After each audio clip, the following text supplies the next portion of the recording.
Welcome to Vegan Business Talk with Katrina Fox, author of Vegan Ventures, Start and Grow an Ethical Business.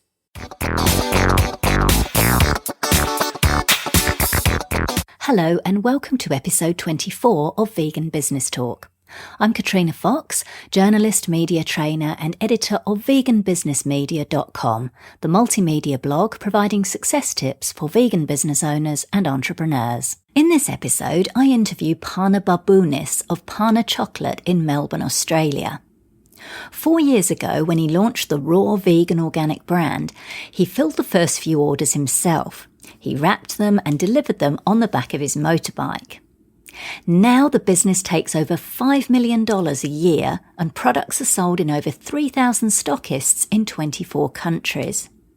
The company employs over 80 staff and recently opened a London office to service the European market. Pana plans to expand into the US later this year with a vision to be the world's #1 raw chocolate company by 2017. In August 2013, the company opened one of the first raw standalone dessert stores in the world that wasn't attached to a cafe. And in April this year, it achieved another major coup, knocking multinational chocolate brand Cadbury off the shelves at Etihad Sports Stadium in Melbourne. And Pana has managed to achieve all this while still owning 100% of his company. In this interview, he talks about why he deliberately avoids placing his products in large supermarket chains at the moment, the importance of aligning with the right partners to grow your business, how the company grew after he was able to give up control and hire other people for their ideas, why you shouldn't sell any or too much of your company in the beginning before it's had a chance to realise its value, and much more. Here's the interview with Pana Barbounis from Pana Chocolate. Hello, Pana. Thank you very much for joining me today. Good morning, and thank you for inviting me to your show. Oh, very excited to talk with you today because you've had so much success in a short space of time. Let's start with the question that I start with everybody. What is your why? What are your drivers, your reasons for running your vegan business? It's being equal with everybody, being equal with every other being, doing something that's sustainable, environmentally friendly, and going on a journey that I feel is good to Mother Earth and is good for everyone. Fantastic. So it's a real mission-driven business. Oh, absolutely. I mean, and a lot of people quite often ask me, did something drive you to become vegan, or did something drive you to go there? No, not really. Just a passion for good food, and then knowledge and understanding where we are as a world, as people, what we're doing to the environment, and all those combinations sort of have driven me to that. Nothing sort of personally, but it's a good journey. Fantastic. Now, a lot of them, because your products, they're raw, they're vegan, they're organic, they're fair trade. I mean, they're as pretty much as ethical as they can be. What I found a lot of vegan business owners in this space have found that because of the ethics, the products are obviously more expensive than what traditional ones. How do you deal with the challenge to stay competitive and attract customers? Yeah, look, it definitely poses challenges all the time. We believe, look, I'm a strong believer in what I produce and its value, and I sort of put that out there and I just promote it and play in the right spaces. I'm not looking for something that I can mass produce because it's really priced at a point where I need the high turnover. So it was sort of a strategy from the beginning that I need to capture what we need to capture as a business to be able to market the brand, grow, pay everyone accordingly, even reward myself. So I positioned it that way, and I thought, okay, if it means that I'll sell, 500,000 units versus 1 million units, but I can manage it at 500 with all the expenses, I prefer to do that. So sort of a decision, like I said earlier on, not to be a volume-based business, rather to be a business that's based on good customers, good support from retailers, and being able to sort of sustain and maintain the margins that we require. That's interesting because I think I read an interview with you where you said you deliberately weren't going after some of the big retailers. So, you're not really going over in Australia with Coles or Woolies. In the UK, it will be Tesco and Sainsbury's. In the US, Target and Walmart. You're more going for organic stores or health food stores. Why did you make that decision? It's a number of different reasons, based on past experience as well. I've had some major contracts where I've had other businesses before, and I've dealt with major players like airports and big chains, and you're sort of a mono or a duo economy, and you're sort of held at their ransom. I've got over 2,500 great, amazing retailers just in Australia alone who promote the brand, who work with me, and you know what? If for whatever the reason I lose one, I'm still continuing. Whether if I was with a chain that had 700 odd stores and they decided to give me the flick, I'll have to go back and look at so many staff in the eyes and tell them that I've got no more work for them. So a number of different reasons. It was a combination, and plus I value what I produce, and I didn't want to be waiting at the end of the month for my payments, and then I've noticed that all these rebates have been taken off for stuff I was never even discussed or was aware of, which has been known to have happened in the past with some of the majors. So look, I've spoken to and then you look at the majors, and our model here in Australia is a lot more. So most of the grocery market's taken up by two majors. Aldi is sort of obviously just shaking up the market a little bit. I have had conversations with the director of purchasing, and they've got a great model in the sense that they are a family business. I think the latest interview I read that they're going completely GMO, so they've got some ethics there, but it's still not a space that I want to play with. So, but never say never, but definitely for the next few years, it's not on the programs. Yeah. No, it's an interesting one. I was just curious because, you've got people like in the US, you've got Josh Tetrick with Hampton Creek, who is going in with Walmart and Target to make those products accessible. So it's good to have those different models, I guess. Like you say, you're playing in a particular market to get your products out there. So on that, you've talked about, you've got all these retailers, like you say, in Australia alone, in the UK, you're branching out even more into the US and other countries. You've had a very sharp growth, a very quick growth within the 3 years. So can you say something a little bit about how you've kind of made that happen? Because I think I read that you filled and invoiced your very first Pana order, and now, you've got a team of 65 people and you've got all these stockists. Can you give us a little breakdown of how you've made that happen? Yeah, look, we're in actually 24 countries in a short period of time, and we're about 80 staff now. It's a clear strategy, and it's like, also it's 20 years in the making. I've been employed for a while, so sort of you understand the market a little bit, and you understand what to do and what not to do. And when I began, I did start with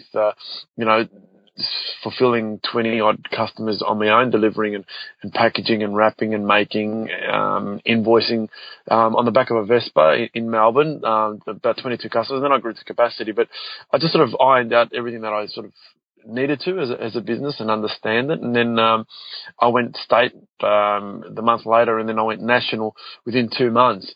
So it was a clear strategy of how I wanted to capture the market. I saw sort of a need out there, and I aligned myself with some great partners who were very suitable for the beginning of the launch of Pana chocolate. So it was a good transition. So we went from, to a couple of hundred stores within a couple of months that stocked the brand. And then from then we just kept on growing with a clear strategy, clear marketing, and playing in the right spaces of where we exhibited and how we grew the brand. So yeah, look, it has been quick, but it's still been quite organic and still been very manageable. As we bring on stores, we're managing the growth. The team has gotten bigger, and that poses a few different challenges in itself. I think I'm the one that's got the most challenges. It was me, not last year, the year before. I found it very challenging in letting go. It's sort of, we've got a team now, we've got a HR department, we've got a marketing department, we've got sales managers, and being across in small business most of my working life, I've always been across everything. So that's what I found the most challenging, if anything, and not the growth to manage. It's just letting go, and you've got amazing people with amazing thoughts and ideas, but they're not my ideas, but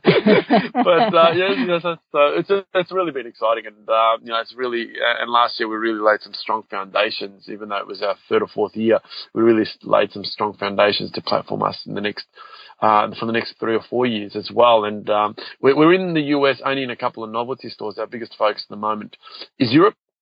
We've got an office in London, so we'll start manufacturing hopefully towards the end of this year or early next year at the latest. At the moment, we're servicing all of Europe out of Australia, and then it start to look at the US market next year.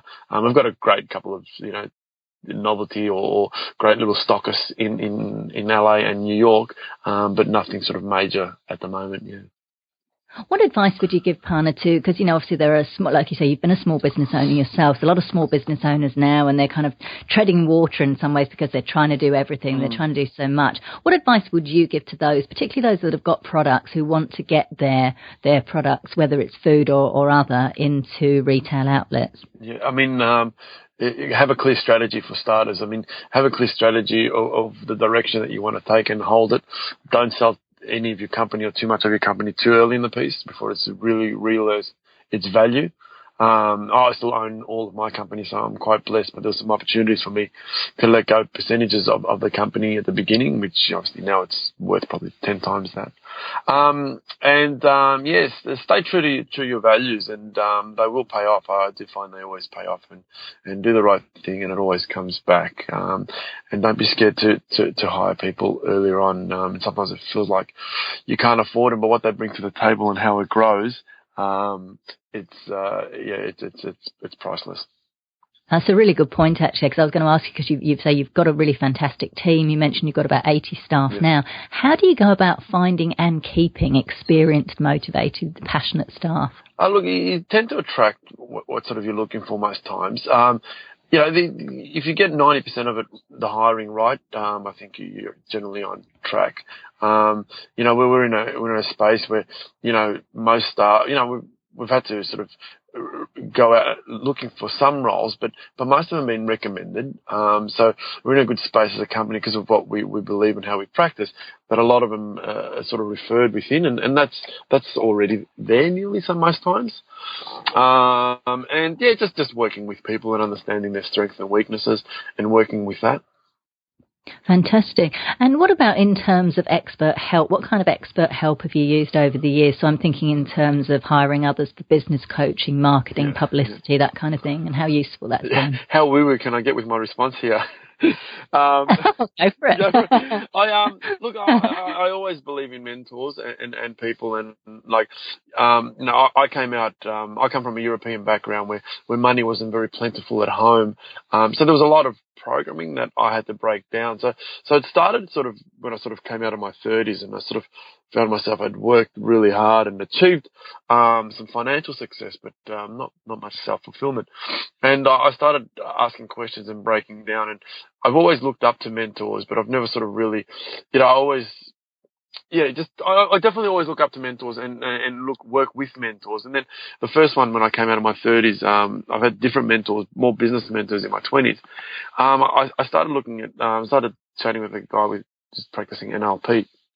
And he just really broke down some stuff that sort of been programmed and I had led to believe, and just understanding and peeling back the layers for me. And then from that, I went to sound therapists, to shamans, to white wheat, to lots of all different people. And now I've got a great public speaker who's quite young, but he's been there, and he's just so knowledgeable, and he's bringing so much to the table for me. So, I've gone, and I've even had a lady who was just one of the smartest women I've ever met, and she'd taken a couple of all things complete opposite to what I believe in, but a pharmaceutical company from national to global. But she'd sort of had transitioned herself out of that space. But what she brought to the table as in knowledge was just out of this world, especially when it came to sales, because I wasn't very sales orientated. I'm just a passionate foodie and a passionate person who loves to do what he does. So it definitely always have mentors and always have great people to draw on, and different people, because people specialize in different areas. Yeah, no, that's really, really good advice, actually. So now there's a lot more options available now. If we look, say, for example, at vegan products, and particularly vegan chocolate. I remember when I went vegan 20 years ago and I was living in the UK, Plamel was my go-to because it was pretty much the only one that was kind of tasted like, real chocolate. So obviously now, 20 years later, there's a lot more vegan chocolate around. So how do you go about standing out not only from non-vegan businesses, but also within the vegan business arena and maintaining customers? Firstly, I want to say it's admirable that you've been vegan for 20 years. I think that's amazing. And because I've been vegan for about 4 years only. I was vegetarian for a couple of years before that. But I've just seen the change from 4 years ago to now. The product availability is just astronomical. Every day there's more and more products available, and even just go to your local cafe now, and most good cafes will have at least one good vegan option meal on the. It's no longer just sides, sides of mushrooms and spinach. It's actually planned, which is unbelievable. But so it's definitely changing, and there's definitely a lot more available. So how do you go about standing out within that space so that people keep coming back to your brand, Pana? Lots of different strategies. I mean, we're always looking at marketing. We're always connecting. We're always in the right to try to connect the right trade shows, editorials, making the right noise. I'm not sure if you're aware. Recently, we did what we believe is another world first. I believe I opened one of the world's first standalone raw vegan dessert stores in August 2013.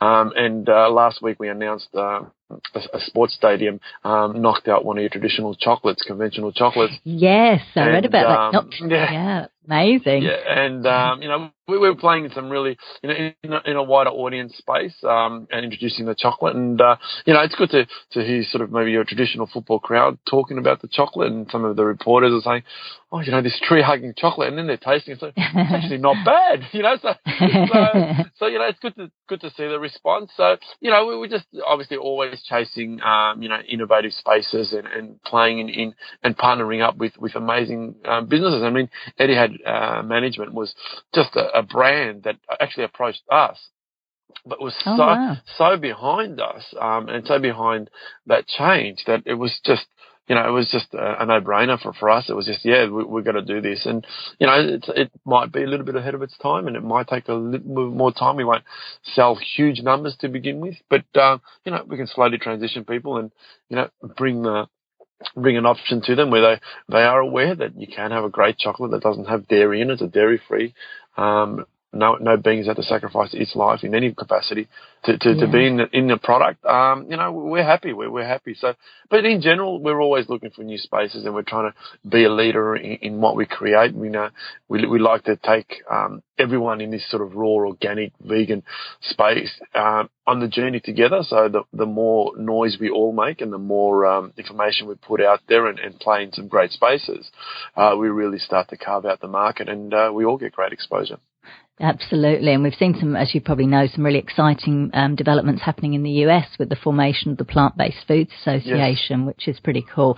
And I just want to talk to you a little bit about so-called competition, because, a lot of marketing gurus particularly say nowadays businesses should actually stop thinking about having competitors and instead embrace them as collaborators and, potentially do joint ventures with. What are your thoughts on that? 100%. I mean, I stand by that 100%. If we look at where we're playing, I touched on it earlier, we're in over 2,500 retail outlets in Australia. That market's growing. The organic and the health food space market is growing, but probably not near enough to sustain us. All of us within that space. So we have to grow outside of that. So we have to work together to educate and bring that information to the wider audience so they all can come in there and buy it, so we can help grow it. And that's where the decision was made, even with Etihad. But, we're at the moment, we've got negotiating Japan, for example, and there's a strong brand in Europe, which is unfortunate. I know and pretty much I've got a great relationship with all the bigger raw chocolate companies, both in Europe and in Australia. And, they need to take two brands to sort of give a wider option, but to help support grow that category and that market. So we're always looking at aligning ourselves with other raw chocolate companies and organic chocolate companies, vegan, of course, that play in that space, because single-handedly we can all give it a go, but it's a lot easier when two of us are doing it, or three of us. Oh, I really love that. I think that's absolutely fantastic. Now, just on the use of the word vegan in your marketing materials, and the prominence of it, two schools of thought. One, it's limiting, it can scare some people away, or two, it's clever niche marketing. And everybody's got different views on this, so I love to ask everyone this question. What are your thoughts on it? And explain your choice of how you use the word in your marketing, or not, and why. It's changed. If I go back 4 years ago, we wouldn't use the word vegan. It would isolate some people for sure. Now it seems to be a bit more accepted, a bit more I suppose what's the word, perceived as healthier and better options. So like we said with Etihad, for example, we do mention the word vegan, but we're playing more of that dairy-free space word. And allow people to transition it. But, I've had instances where 4 years ago we were at a good food and wine show, believe it or not, and, one of the staff said, it's raw, handmade, vegan, and someone, as they were about to taste it, they put their hand up, opened up their hand, said, not for me. So we've had that, but now it seems to be more accepted, and it is not as a taboo word anymore, or a tree hugging, as one of the football reporters said the other day, word. Excellent. That's good to hear. Now, you've got a pretty amazing social media platform, in terms of your followers and numbers. What platforms are you most active on, and what have you found to be most successful in terms of raising your brand awareness and or generating leads and sales? Yeah. Look, I mean, obviously it's a new era. It's a new marketing era. We're all sort of understanding from moving on from the traditional methods, and social media has been one of those, and Instagram's been a huge platform for us. When I'm all over the world, and I could be doing a trade show in Dubai a couple of years ago, or Prague, and people say, I would follow you on Instagram or on Facebook, and the power of that, the reach that it has is astronomical. So I definitely think they're great platforms, and they do reach a wider audience and a global audience, and it enables small businesses or medium-sized businesses to have a big reach without the big dollars that are generally required or needed to sort of reach that sort of market. And I think the Instagram really is big in Australia, not as big in the UK, for example, and some European countries, whereas Facebook is bigger there, and in the US, I think Twitter. So each market sort of plays in different platforms. Definitely recommend social media. Do you find it's you? Yeah, absolutely. Do you find it useful, because you've also, like me, you've also got your personal profile and you've got your brand profile? Yes. Do you find that it's useful to have both? Because people often, people say, they prefer to hear from people, or the front person, rather than simply a brand in itself. So do you deliberately have a personal profile, say on Facebook as well, to sort of help raise the profile of Pana? I just started my Facebook only less than a year ago, I think it was. So I was I'm not very, savvy in that area. So I've just started playing around with it. But I always felt that I keep them separate. I do want to build my own profile up a little bit, of course, as a business person. Especially as I grow some of my interest in some other vegan businesses. But, I sort of wanted to keep Pana chocolate separate from me. Occasionally, I'll put my my face on there, whether we're at an event or something that's sort of a big win. But that doesn't get too many likes anyway. So. So we're coming towards the end now. So for those people who are listening who are aspiring to owning a vegan-run business, what, in your opinion, are the key things they need to take into account before making the jump from employment to self-employed or employer? There's so many. I'm one that always says just jump in and do it. Have the passion. Don't treat it like work. Treat it. It's the passion has to be there, and it becomes so much easier. Clear direction is always important, and a clear strategy on which spaces you want to play in. Don't try to sort of accommodate everyone. And really early on in the piece, for example, I had a distributor that says over a 45 gram bar, you've got to make me a 100 gram bar, you're going to make me a 15 gram bar. you just can't dilute your business. You got to just stick to one, get that right, and then look at other areas. But clear strategy is the most important. Partner up or really get advice from people that have played in that space. They could save you.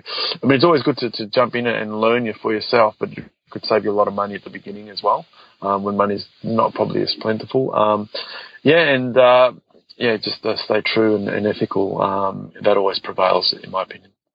Yeah. Interesting you mentioned about the money, because obviously every business, even an online-only one, obviously has some startup costs. Yes. So I'm just curious, what were some of the methods you used to get started, if you're comfortable with sharing that? And what have you found, or what would you recommend that works well, whether it's investors, loans, grants, crowdfunding? Look, Pana Chocolate was the first business that I flipped from what I'd done previously. And I've many cafes and different types of catering businesses and all that in the past.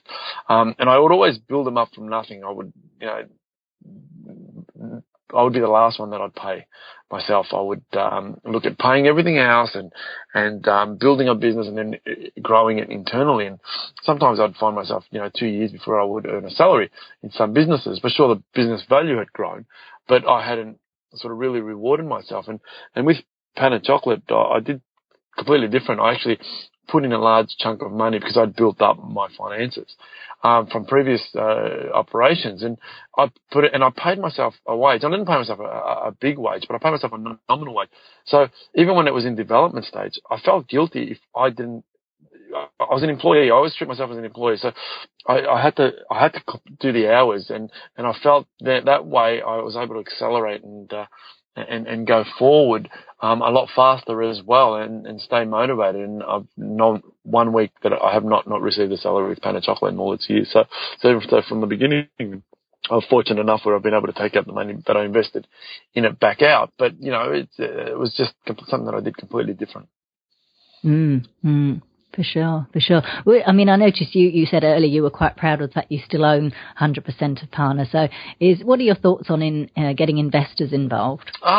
Look, you do hit a point that you always contemplate it. And at the moment, looking at the US market, it's something that I'm contemplating whether I bring in a partner for the North American arm of the company. You got to find that. I think, you got to be comfortable with who you work with. Meet with them once, twice, 3, 4 times. Make sure the energy's right. Their values stack up with yours. If you've got a clear direction, that you still have control over that direction, that it doesn't sort of become, a typical other business. If you sort of want to work outside the textbook business model that we've all been taught. So, I think that's really important, just to make sure you find the right partner. Yeah. And I suppose some people I've interviewed have just said, to choose what's kind of right for you at the time. So some people actually have some savings that they've saved while being employed before they then jump into their business. Other people have gone with crowdfunding or commercial loans. So, all right. So our final questions are around mindset. And we've touched a little bit on this already because I know you mentioned NLP, which I've done as well. Many business owners say that running and owning a business, it's the fastest and most effective form of personal development because it kind of forces you to get out of your comfort zone. Many different hats. What qualities do you believe are essential to staying the course and running a successful vegan business? Well, I suppose I'd go right back and I'd know who you are, understand who you are, what your values are, and being comfortable with yourself. Because once you're comfortable with yourself, I think you can radiate that and steer a team or coach a team in the right direction. So I'd probably say that. For sure. And it's interesting because I ask a few people this, and obviously they come up with often resilience is quite a popular one that comes up. But it's a really good point. And I think probably related to that is like knowing who you are and perhaps also recognizing and acknowledging your own self-worth, which I find some vegan business owners, particularly if they come from an activist background or a creative background, they have a little bit of issues with and need to do some work. And I know I certainly did. I had a heap of stuff to do around money and business. Yeah. I've still got the money issue myself. I come from sort of, where money wasn't, rich people are there and we're here. So I had to break down all those poverty lines and just changing the DNA. Exactly.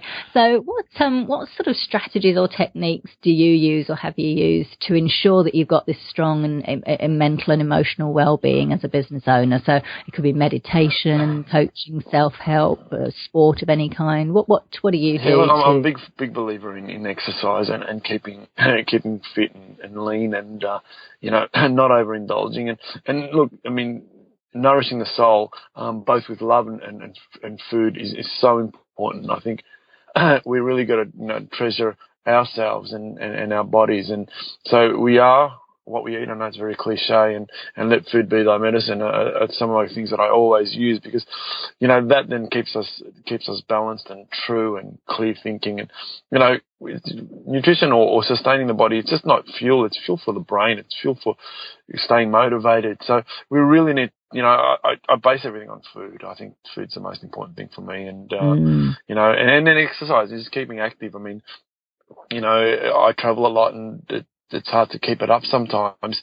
I shouldn't use that word. I don't like using the word hard. I just did. But so, what I do, I throw in a skipping rope in the suitcase. So if I can in a hotel room, I might just do some skipping.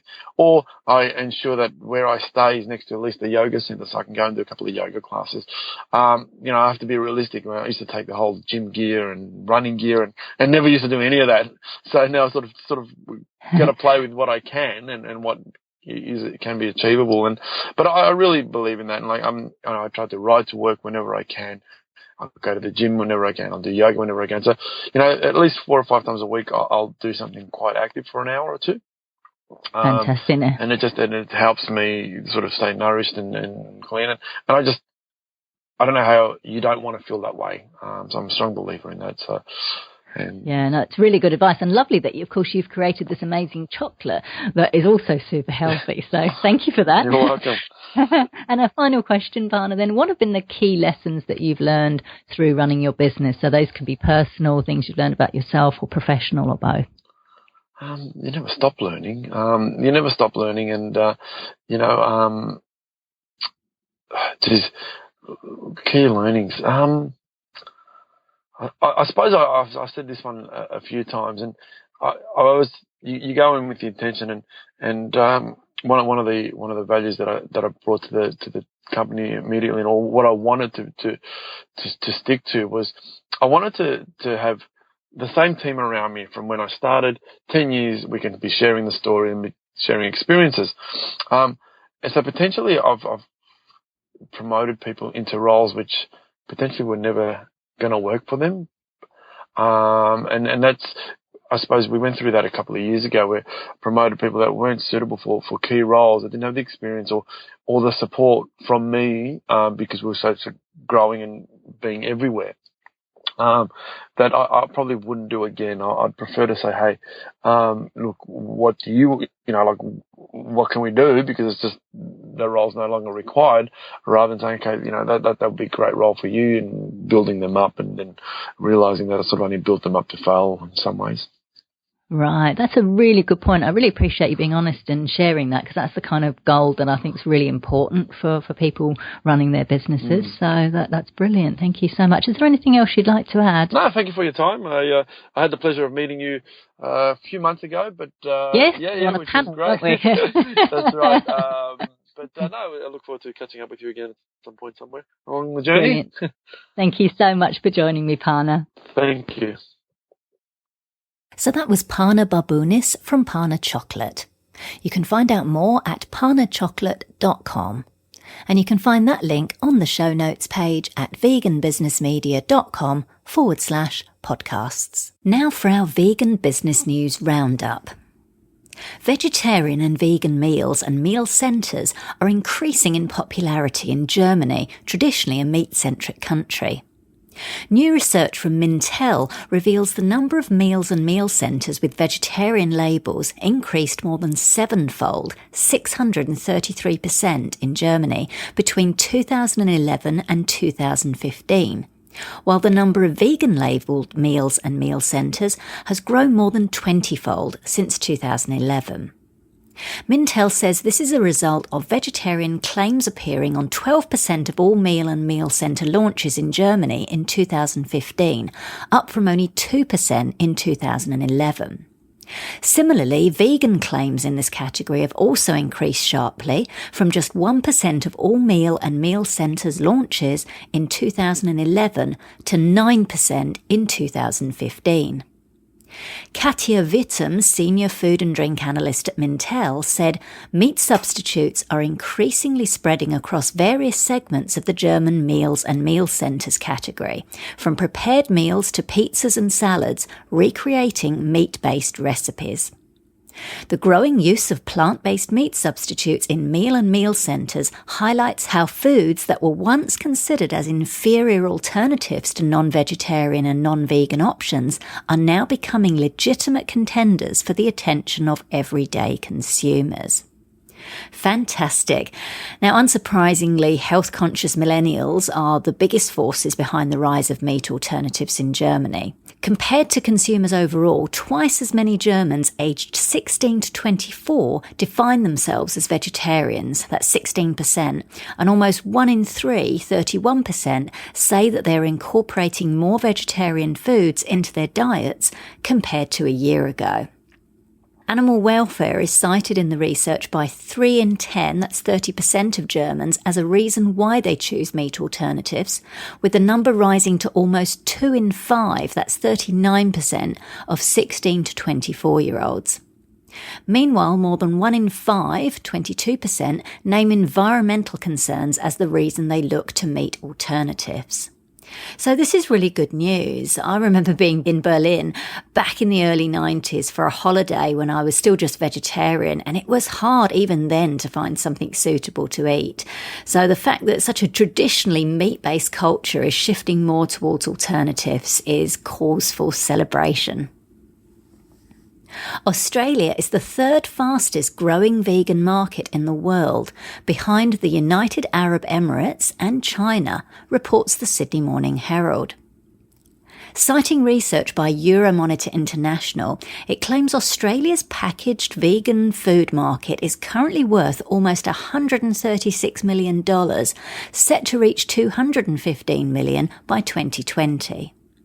Ava Hudson, Head of Health and Wellness at Euromonitor International, is quoted as saying an increasing number of companies are expanding their consumer appeal by staying away from animal ingredients whenever possible.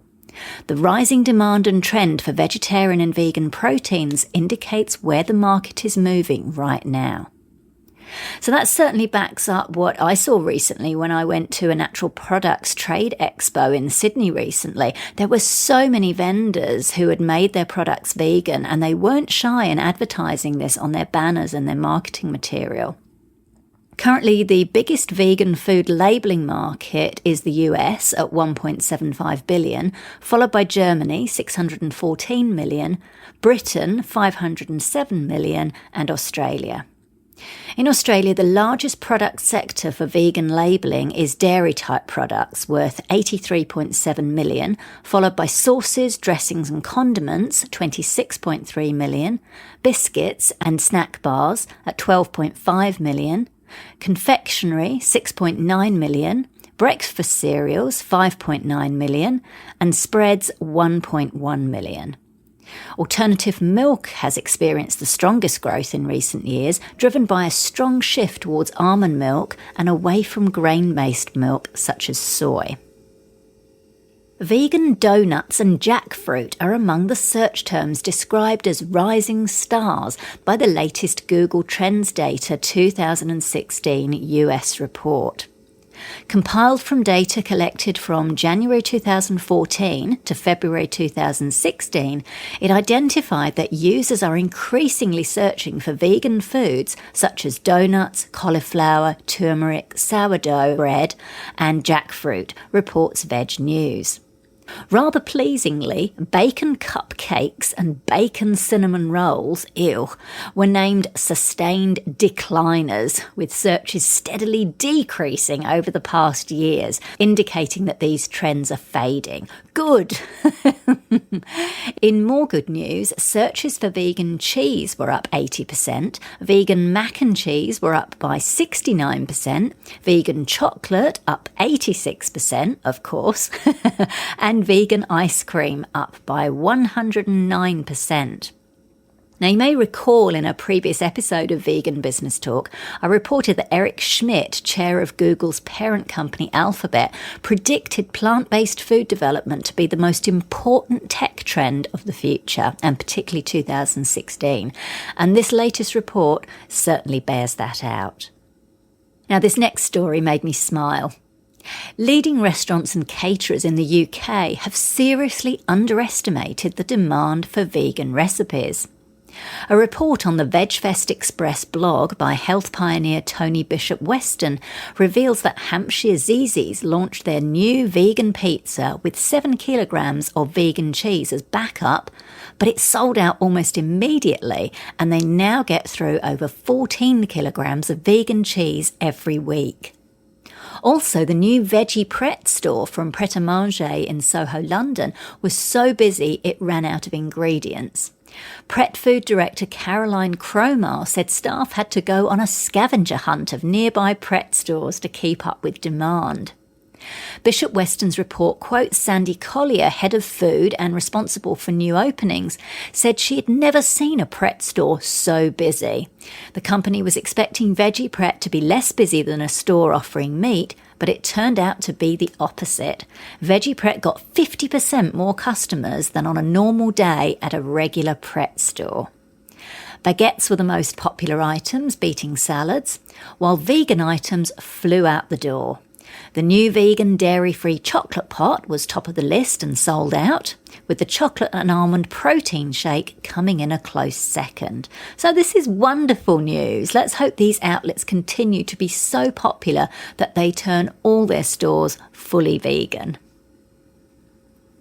Finally, I'd like to draw your attention to the latest article on the Vegan Business Media blog.